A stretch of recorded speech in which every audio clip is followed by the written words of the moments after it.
Tough. I try to listen to Denny's podcast on the following Thursdays on the plane, and he talks a lot about the breaking it down on with the SMT and all that. I think it's getting to the point that they are going to start needing somebody up there that really knows how to break that down quick.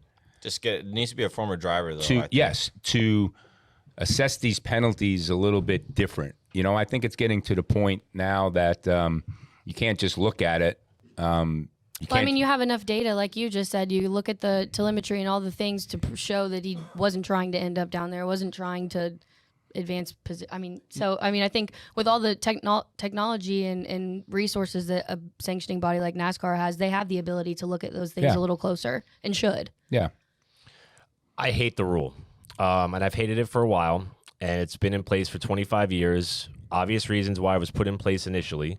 But the other thing to consider is, you mentioned consistency. I feel like this, along with the lock and bumpers thing we had in trucks and O'Reilly for so long, was never consistently able to be officiated. I saw people pulling clips from this year where drivers dipped 2 wheels below the line and did not get called.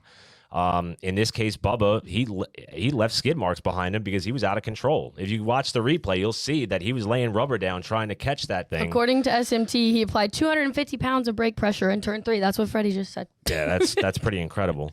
But I'd rather see the rule just go away and give it back to the drivers for a little bit and say, hey, if you could manage this and don't do something incredibly stupid, bring it on the apron at 3 at Daytona next time.